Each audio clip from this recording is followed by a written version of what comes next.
My name's Manu. I am one of the directors and coordinators of Lyttleton Stores Co-op and its beautiful initiative Farm It Forward, which is a peri-urban farming social enterprise. Today I'm going to show you how to raise seeds and make them turn into beautiful seedlings that we have all around our greenhouse. Let's get started. You can see this is what I use to raise seeds in, which is sifted compost. So Lyttleton Stores Co-op is actually the only food shop that I know that has absolutely zero food waste.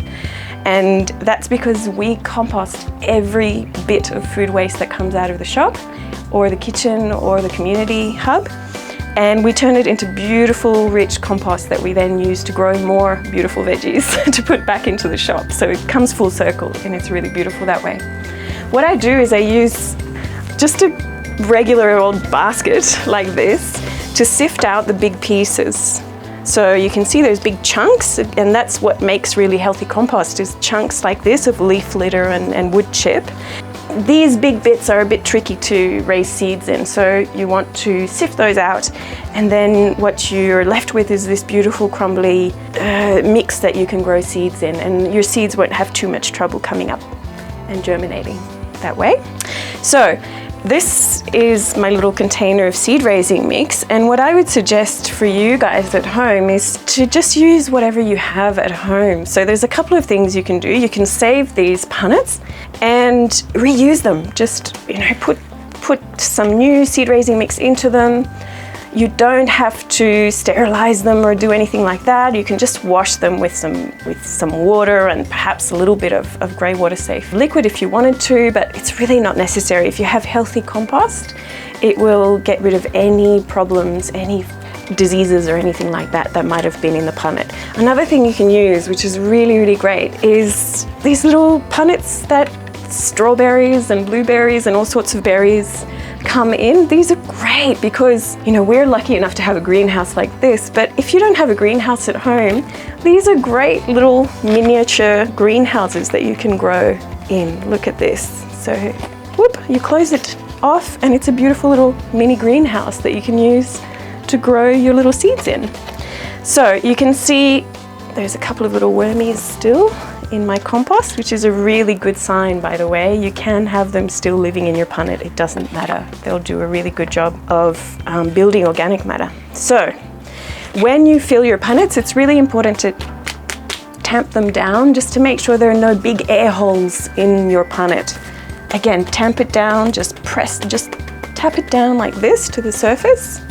That way you can get any residual big bits out and top it up to the top like this. Now with seeds, a really great rule of thumb is that the size of the seed itself is going to tell you how deep it needs to go in.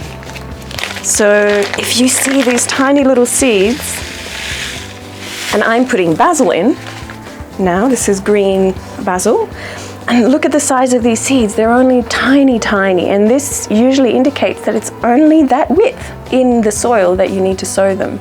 Small seeds are usually the ones that need a little bit of sunlight to actually germinate properly. The larger seeds, if you think of a pumpkin seed that's about this wide, that's how deep into the soil you want to be sowing it in order for it to germinate properly, okay? So they don't need so much sunlight to germinate. For these little guys, it's a really good idea to put the seeds that you need in your left hand and get the seeds to put in your punnets with your right hand. Now, it sounds really silly, but it's just so much better than having very little control in trying to do it this way, because then you'll get way too many seeds into the one area and you'll have to then pull out, it's called thin out the plants that you don't want. Really, really simple with these tiny little seeds, with basil and with tomatoes and capsicums and things like this.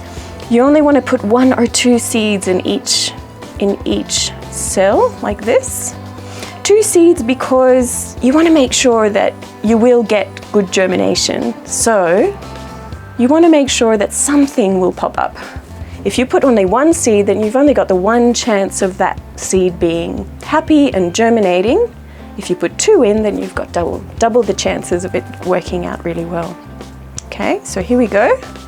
I've just made a really tiny indent, you can see, not very deep in at all, and then I just very lightly cover these seeds over.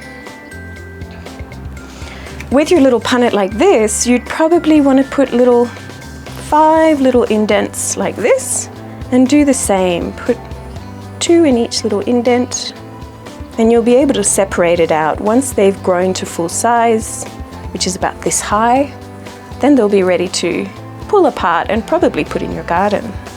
And look at what a beautiful little self-contained greenhouse that would make, which is really great. The next thing we're going to do is water these seeds in.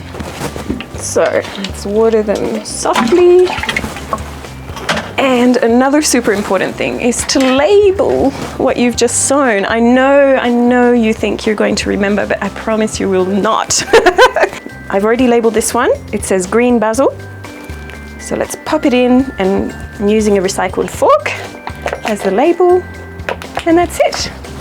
Beautiful. You could pop this on your windowsill onto a plate, or you could put it in a nice sunny spot, because green basil will want sun to germinate and to do well. So put it in a sunny spot, and then you'll be ready. Now we've got some little progress here. So this is what's so beautiful about starting from seed, is that 10 days later, 10 days after you've sown your seeds, this is what it looks like. And here are the little green basil babies. And they've all, they're all germinating and showing their beautiful little first leaves. Now, the one thing you've got to watch is when you're dealing with small cells like this, if you have 2 popping up, like these 2 babies here, what you want to do is thin one out in order to allow for the other one to grow really well and happy, and where there's not too much shade created by either one for the other one. It is better to allow for one to grow really well and to get enough sun than it is for 2 to grow averagely because they're not getting enough sun. So that'll set you off on a really great start on your food gardening journey. If you want to learn more, you can follow Lyttleton Stores Co-op and Farm It Forward on Facebook and Instagram. So every Thursday we run volunteer sessions with Farm It Forward, and you can come along and pick up any tips and tricks on how to grow your own food from scratch. We'd love to see you there.